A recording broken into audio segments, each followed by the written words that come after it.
بسم اللہ الرحمن الرحیم۔ السلام علیکم دوستو، اگر آپ سے کسی نے پوچھ لیا کہ اس دنیا میں سب سے پہلے حج کس نے کیا تو شاید آپ نہ بتا پائیں، لیکن اس ویڈیو کو دیکھنے کے بعد یقیناً آپ جان جائیں گے کہ اس دنیا میں سب سے پہلے حج کس نے کیا۔ دوستو، اگر آپ اس بارے میں جاننا چاہتے ہیں تو اس ویڈیو کو آخر تک ضرور دیکھیے گا، اور ساتھ ہی ساتھ اگر آپ ہمارے چینل پر نئے آئے ہیں تو ویڈیو کو لائک کرنے کے ساتھ ساتھ چینل کو سبسکرائب ضرور کر لیجیے گا۔ تو چلیے دوستو شروع کرتے ہیں۔ دوستو، سعودی عرب کے مکہ شہر میں کعبہ شریف کی تعمیر تو آدم علیہ السلام کے دور میں ہی ہو چکی ہے۔ روایتوں میں آتا ہے کہ جب اللہ نے آدم علیہ السلام کو جنت سے نکال کر اس زمین میں بھیجا تو آدم علیہ السلام نے اللہ کے حکم سے پہاڑوں سے پتھر لا کر خانہ کعبہ کی تعمیر کی، لیکن اس کے ہزاروں سال بعد جب حضرت نوح علیہ السلام کے زمانے میں جو بھینکر طوفان آیا، اس طوفان میں کعبہ شریف کا ڈھانچہ بھی ڈھہ گیا تھا، مگر اس طوفان میں بھی خانہ کعبہ کی بنیاد باقی رہی۔ دوستو، اس کے بعد یعنی آج سے تقریباً 4000 سال پہلے مکہ شریف میں کوئی بھی نہیں رہتا تھا۔ پھر حضرت ابراہیم علیہ السلام اللہ تعالیٰ کے حکم سے اپنی بیوی حضرت ہاجرہ اور بیٹے حضرت اسماعیل علیہ السلام کو لے کر روانہ ہو گئے اور اس مقام پر پہنچے جہاں اب مکہ واقع ہے۔ یہاں نہ کوئی عمارت تھی اور نہ پانی تھا اور نہ یہاں کوئی رہتا تھا۔ درختوں کے نام پر صرف ببول وغیرہ کی جھاڑیاں تھیں۔ حضرت ابراہیم علیہ السلام نے بیوی بچے دونوں کو یہاں بٹھا دیا، ایک مشکیزہ پانی کا اور کھجوریں پاس رکھتیں، اور پھر آپ علیہ السلام شام کی طرف چلے گئے۔ حضرت ابراہیم علیہ السلام دوسری بار مکہ آئے تو قیام نہ کیا، لیکن جب تیسری بار تشریف لائے تو حضرت اسماعیل علیہ السلام سے فرمایا کہ بیٹا، اللہ تعالیٰ نے مجھے ایک حکم دیا ہے۔ تو حضرت اسماعیل علیہ السلام نے کہا تو اطاعت کیجیے۔ حضرت ابراہیم علیہ السلام نے کہا اللہ تعالیٰ نے مجھے حکم دیا ہے کہ یہاں ایک گھر بناؤ۔ گھر کی تعمیر شروع ہوئی۔ حضرت اسماعیل علیہ السلام پتھر لاتے جاتے اور حضرت ابراہیم علیہ السلام بناتے جاتے تھے۔ جب تعمیر ذرا بلند ہو گئی تو حضرت اسماعیل علیہ السلام ایک پتھر اٹھا کر لائے تاکہ حضرت ابراہیم علیہ السلام اس پر کھڑے ہو کر تعمیر کریں۔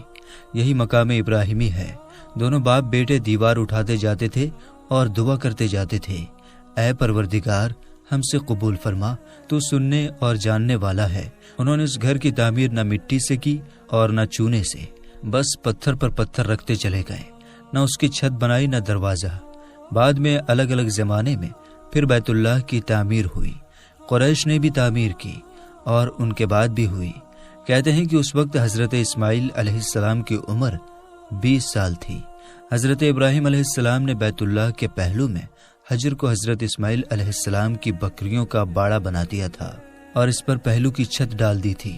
پہلے بیت اللہ کی جگہ ایک سرخ ٹیلا تھا، اکثر سیلاب ادھر ادھر سے اسے کاٹتا رہتا تھا۔ جب حضرت ابراہیم علیہ السلام تعمیر کعبہ سے فارغ ہوئے تو حضرت اسماعیل علیہ السلام سے ایک ایسا پتھر لانے کو کہا جو طواف کی شروعات کے لیے نشانی کے طور پر استعمال ہو سکے۔ یہ پتھر حضرت جبریل علیہ السلام ابو قبیس کی پہاڑی سے لائے۔ حضرت ابراہیم علیہ السلام نے اسے اس مقام پر رکھ دیا جہاں وہ اب قائم ہے۔ روایت ہے کہ یہ بہت روشن تھا۔ حضرت جبریل علیہ السلام نے انہیں تمام مقامات دکھائے۔ اور دوستو، حضرت ابراہیم علیہ السلام کو جب اللہ کی طرف سے لوگوں کو حج کرنے کی دعوت دینے کا حکم ملا تو حضرت ابراہیم علیہ السلام نے اللہ سے یہ سوال کیا کہ اے میرے خدا، یہاں پر کون لوگ ہیں جو میری آواز کو سنیں گے؟ اللہ تعالیٰ نے فرمایا کہ اے ابراہیم، آواز دینا تمہارا کام ہے اور لوگوں تک اس آواز کو پہنچانا میرا کام ہے۔ دوستو، اس کے بعد حضرت ابراہیم علیہ السلام ابو قبیس پہاڑی پر چڑھ کر ایک بڑے سے پتھر پر کھڑے ہوئے اور لوگوں میں حج کرنے کا اعلان کیا کہ اے لوگو، اللہ تعالیٰ نے ایک گھر بنایا ہے اور تم پر حج فرض کیا ہے، لہٰذا تم اپنے پروردگار کی آواز پر لبیک کہو۔ تو اللہ تعالیٰ نے حضرت ابراہیم علیہ السلام کی اس آواز کو اتنا بلند کر دیا کہ اس آواز کو دنیا کے ہر انسان نے سنا، یہاں تک کہ پیڑ پودوں کو بھی وہ آواز سنائی دی، جس کی وجہ سے پہاڑ اور پیڑ پودوں میں بھی یہ خواہش ہو گئی کہ وہ بھی اللہ کے اس پاک گھر کی زیارت کریں۔ اللہ تعالیٰ نے حضرت ابراہیم علیہ السلام کو یہ حکم دیا کہ وہ اس گھر کو رکوع اور سجدہ کرنے والوں کے لیے پاک صاف رکھیں۔ علماء کرام کے مطابق حضرت ابراہیم علیہ السلام کے اس اعلان کے بعد سے حج کی شروعات ہوئی اور سب سے پہلا حج حضرت ابراہیم علیہ السلام نے ہی کیا۔ طاہر الکروی، جن کی اس کتاب کو عبدالصمد سارن نے اردو میں منتقل کیا ہے، لکھتے ہیں کہ حضرت عباس کے روایت کے مطابق رسول اللہ صلی اللہ تعالی علیہ وسلم نے فرمایا، اللہ کے اس گھر پر ہر دن رات میں اللہ کی 120 رحمتیں نازل ہوتی ہیں، 60 طواف کرنے والوں کے لیے، 40 نمازیوں کے لیے اور 20 اللہ کے گھر کو دیکھنے والوں کے لیے۔ حضرت حسان بن عطیہ فرماتے ہیں کہ ہم نے رسول اللہ صلی اللہ تعالی علیہ وسلم کی اس قول پر غور کیا، معلوم ہوا کہ یہ سب رحمتیں در حقیقت طواف کرنے والے کے لیے ہیں، کہ وہ طواف کرتا ہے، نماز بھی پڑھتا ہے اور کعبہ کی طرف دیکھتا بھی ہے۔ کسی نے کیا ہی اچھا کہا ہے، خانہ کعبہ میں طرح طرح کی فضیلتیں ہیں، گھر والا ہی انہیں جانتا ہے۔ جو کوئی یہاں اپنی خطاؤں سے ڈر کر آیا، اللہ اس کی حفاظت کرتا ہے۔ طاہر الکروی لکھتے ہیں، خانہ کعبہ 11 بار تعمیر ہوا ہے۔ حضرت آدم علیہ السلام نے بنایا، حضرت شیش علیہ السلام نے تعمیر کیا، حضرت ابراہیم علیہ السلام نے تعمیر کیا، امالکہ نے بنایا، جرہم نے تعمیر کیا، کسی نے تعمیر کیا، قریش نے بنایا، عبداللہ بن زبیر رضی اللہ تعالی عنہ نے تعمیر کیا، حجاج بن یوسف نے بنایا، پھر سلطان مراد نے بنایا جو آل عثمان میں سے تھا۔ قریش کی جانب سے تعمیر نو رسول اللہ صلی اللہ تعالی علیہ وسلم کے زمانے میں ہوئی تھی۔ قریش کے تعمیر کے لیے جو حلال مال جمع کیا تھا وہ کافی نہیں تھا، اس لیے حجر کی طرف 6 ہاتھ ایک بالشت جگہ کم کر دی گئی تھی۔ حجر کے پیچھے ایک چھوٹی سی گول دیوار بنا دی تھی تاکہ لوگ اس کے باہر طواف کریں۔ کعبہ کے اندر انہوں نے 2 صفوں میں 6 ستون رکھے تھے جس پر چھت تھی۔ اس سے پہلے کعبہ پر چھت نہیں تھی، دروازہ ایک رکھا تھا، چھت کی بلندی 18 ہاتھ تھی۔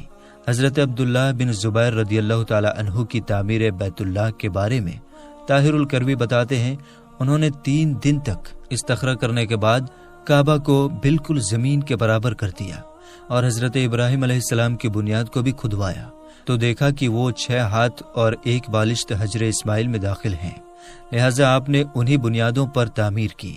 ایسا انہوں نے حضرت عائشہ رضی اللہ تعالی عنہ کی ایک حدیث کی بنا پر کیا۔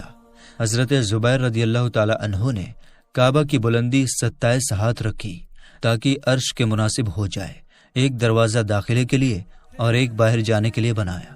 دونوں دروازے سطح زمین کے برابر تھے، ہر دروازے کی لمبائی 11 تھی اور 2 پٹ تھے۔ آپ نے کعبہ کے 4 ستون بنائے۔ آپ کے زمانے میں یہ چاروں ستون چومے جاتے تھے۔ آپ نے رکن شامی کی جانب ایک زینہ اوپر جانے کے لیے بنایا تھا اور اسے سونے سے مزین کیا تھا۔ چھت پر پرنالہ رکھا تھا جو حجر میں گرتا تھا۔ جس دن کعبہ شریف کی تعمیر مکمل ہوئی وہ دن عجیب تھا۔ اس دن بہت سے غلام آزاد کیے گئے اور بہت سی بکریاں ذبح کی گئی۔ حضرت زبیر ننگے پاؤں نکلے، آپ کے ساتھ بہت سے قریش بھی برہنہ پاؤں تھے، حتیٰ کہ کنم کے مکان پر مسجد عائشہ پہنچے اور عمرہ کا احرام باندھا کہ اللہ نے انہیں ابراہیمی تعمیر پر تعمیر کعبہ کی توفیق عطا کی۔ ابن زبیر کی تعمیر کی وجہ یہ تھی کہ ایک شخص نے محاصرے کے زمانے میں مسجد حرام کے کسی خیمے میں آگ جلائی۔ خیمے میں آگ لگ گئی جو بڑھتے بڑھتے کعبہ تک پہنچ گئی اور اس نے غلاف کعبہ رکن یمانی جلا ڈالا۔ یہ واقعہ 64 ہجری کا ہے۔ 10 سال بعد 74 ہجری میں حجاج بن یوسف نے اس بنا پر کہ ابن زبیر نے کعبہ میں اضافہ کیا تھا اور ایک دروازہ مزید بنا دیا تھا، اسے گرا کر قریش کی تعمیر کے مطابق کر دیا۔